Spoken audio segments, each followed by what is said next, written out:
Assalamualaikum warahmatullahi wabarakatuh kepada semua penonton eksplorasi misteri mistik dalam channel Studio NS Production.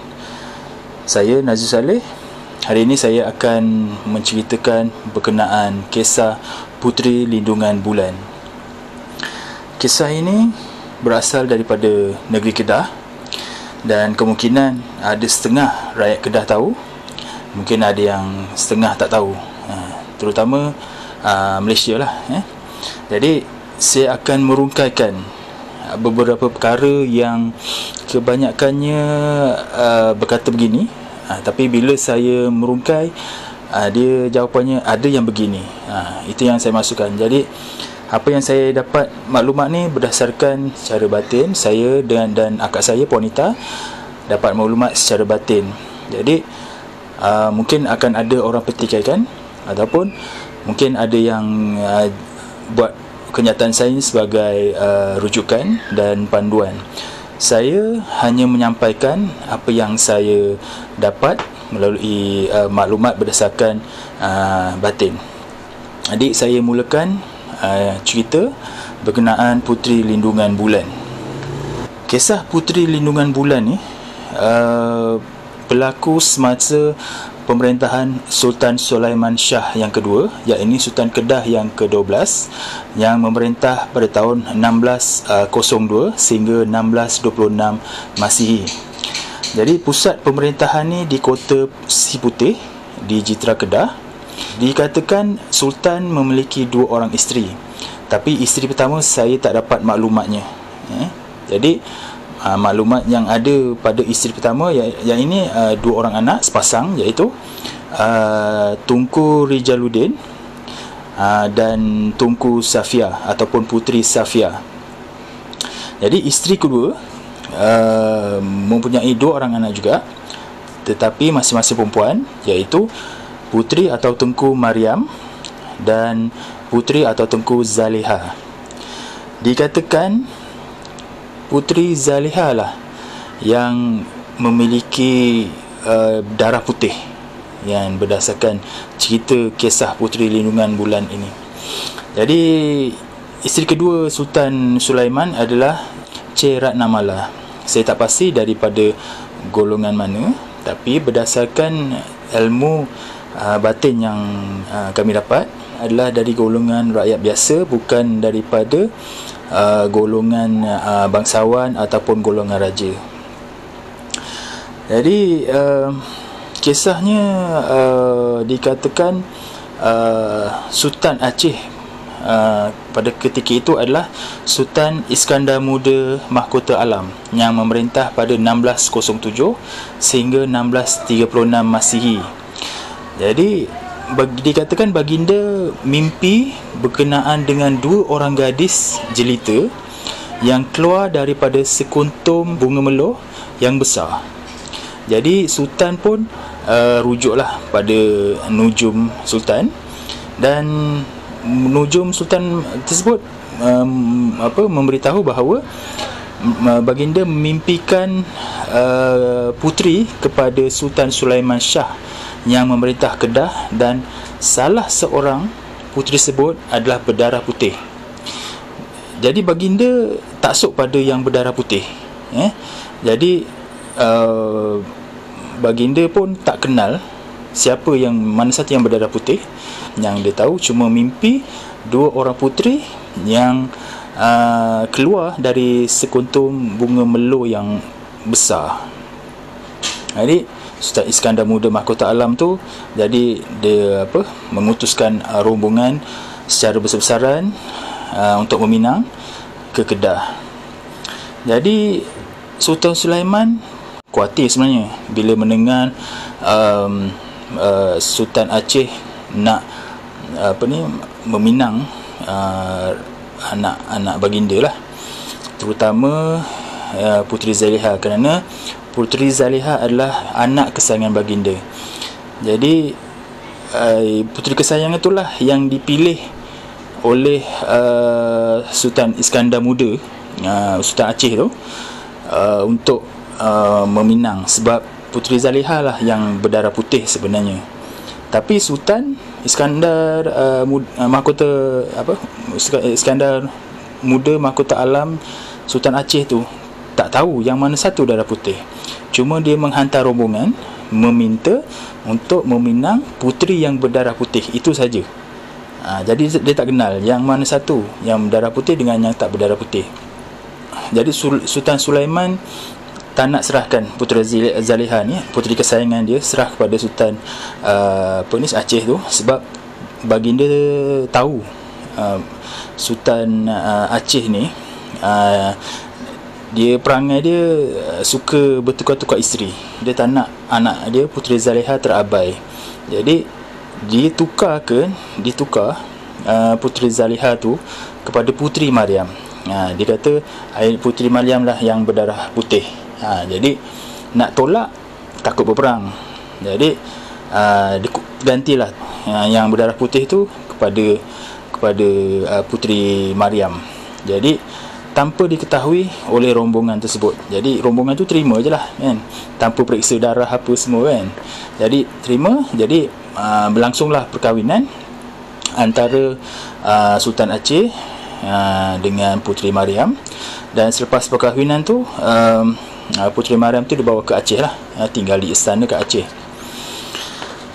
Jadi rahsia mula terbongkar bila dah duduk kat istana tu, dah lama lah, dah lama. Jadi terbongkar rahsia bagaimana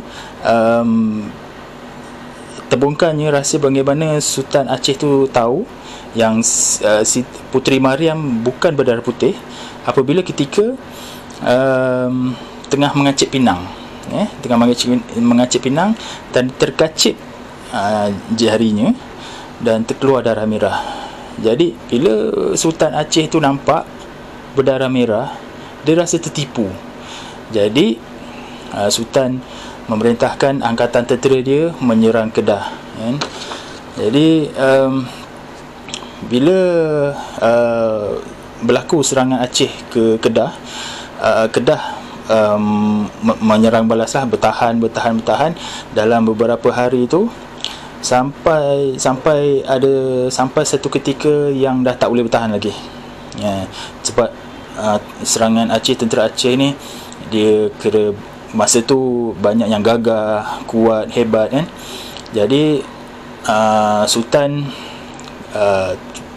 terus buat satu hubu bawah tanah yang muat untuk menempatkan puterinya di kawasan yang terpencil. Jadi Puteri Zaliha tu disembunyikan pada kubu tersebut di bawah tanah di kawasan yang terpencil yang tak diketahui. Hanya baginda sahaja yang mengetahui di mana Puteri Zaliha tu disembunyikan. Jadi apabila Kedah kalah, jadi baginda dan pembesar semua ahli keluarganya ditawan dan dibawa ke Aceh. Ditawan di Aceh. Sementara tentera-tentera Aceh tu mencari Puteri Zaliha, sehingga istana dibinasakan, sehingga kota Si Putih tu dibinasakan, hanya semata-mata nak mencari Puteri Zaliha, di mana Puteri Zaliha disembunyikan. Dalam pencarian tu, walaupun dah sampai malam mencari ke mana-mana, walaupun bulan mengambang terang pada waktu malam, tetapi pintu masuk kubu tersebut tetap gelap, menyebabkan tentera Aceh gagal mendapatkan Puteri Zaliha. Sempena itulah yang dikatakan lindungan bulan. Walaupun bulan mengambang penuh pada waktu malam, tapi pintu masuk ke kubu bawah tanah, laluan yang tempat menyembunyikan Puteri Zaliha tetap gelap. Jadi selepas beberapa lama tentera Aceh gagal dapatkan Puteri Zaliha, jadi Sultan Aceh pun membebaskan Sultan Sulaiman. Tapi malangnya isteri Sultan yang kedua tu, Cik Ratna Mala, mangkat di Aceh ketika dalam tawanan. Dianggarkan ketika ditawan tu dan dibawa ke Aceh tu, Sultan Sulaiman dan pembesar-pembesar Kedah tu semuanya ditawan dekat satu perkampungan. Dia tak ditahan dalam satu penjara, dia tawan ditempatkan dalam satu kampung. Sebab tu dekat Aceh tu ada kawasan dinamakan kira perkampungan Kedah. Jadi kat sana, di situlah penempatan tahanan ketika Sultan Sulaiman dan pembesarnya ditawan. Jadi disebabkan tahanannya tawanan yang lama, anggaran dalam 7 tahun, jadi isteri keduanya mangkat kat sana lah. Itulah sebenarnya yang terjadi. Jadi yang pulang ke negeri Kedah hanya Sultan saja, Sultan dan pembesar-besarnya lah. Kemudian Sultan terus ke tempat kubu perlindungan yang menempatkan Puteri Zaliha. Jadi sampai di sana amat menjadikanlah. Puteri Zaliha telah meninggal dunia kerana terputus bekalan makanan. Jadi kerana begitu lama dia dalam lubang perlindungan tu, Puteri Zaliha meninggal dunia. Jadi Sultan masa tu memang amat kesal kerana dia rasa kerana terlalu sayangkan anak dia, dia sanggup sembunyikan anak dia dalam lubang. Jadi sebenarnya Sultan Sulaiman Shah II meninggal dalam keadaan yang kesal atas tindakan dia. Jadi sebenarnya makam Sultan sebenarnya bersebelahan dengan makam Puteri Zaliha di Bukit Siputih. Jadi yang kebanyakan mengatakan Sultan Sulaiman mangkat di Aceh. Sebenarnya tidak. Yang mangkat adalah isteri Sultan, iaitu isteri kedua Sultan, iaitu Cik Ratna Mala, ibu kepada Puteri Mariam dan Puteri Zaliha. Itu sebenarnya. Dan sebenarnya apa yang dimaksudkan Sultan Aceh mimpi dua gadis jelita keluar dari sekuntum bunga melo yang besar. Maksudnya Puteri Mariam dan Puteri Zaliha adalah kembar yang tak seiras, tapi yang lebih cantik adalah Puteri Zaliha. Itu yang dimaksudkan. Sekuntum bunga melo yang besar tu maksudnya dalam satu rahim. Jadi mereka adalah kembar dalam satu rahim, tapi kembar yang tak seiras. Jadi itu dua perkara yang orang tak ketahui. Sebab ketika dulu rakyat tak tahu apa yang terjadi di istana, cuma pembesar saja yang tahu, rakyat biasa ni tak tahu. Jadi benda cerita ni hanya disampaikan secara lisan, dari mulut ke mulut. Tak ada catatan sejarah berkenaan. Jadi saya dapatkan maklumat secara batin, mendapati Puteri Mariam dan Puteri Zaliha adalah kembar yang tak seiras, dan mimpi yang sekuntum bunga melo yang besar maksudnya keluar dalam satu rahim ibunya, iaitu ibunya Cik Ratna Mala, isteri kedua bagi Sultan Sulaiman Shah II. Dan yang meninggal di Aceh sebenarnya isteri Sultan Sulaiman Shah II, iaitu Cik Ratna Mala, ibu kepada Puteri Mariam dan Puteri Zaliha. Jadi saya kira itu saja hari ini untuk saya sampaikan kisah berkenaan Puteri Lindungan Bulan, puteri yang dilindungi supaya tak dijumpai. Walaupun bulan terang malam, tapi laluan pintu untuk ke kubu bawah tanah Puteri Zaliha tak kelihatan, tak nampak. Itu yang dimaksudkan Puteri Lindungan Bulan. Jadi saya kira itu saja untuk hari ini. Dan jangan lupa share, like, dan kepada yang baru jumpa channel ini, jangan lupa subscribe dan komen yang baik-baik. Sekiranya anda menonton dalam channel ini, diminta jangan skip iklan, kerana melalui iklan tersebut saya akan dapat sedikit bayaran daripada pihak YouTube, dan saya boleh jadikan modal untuk saya teruskan eksplorasi.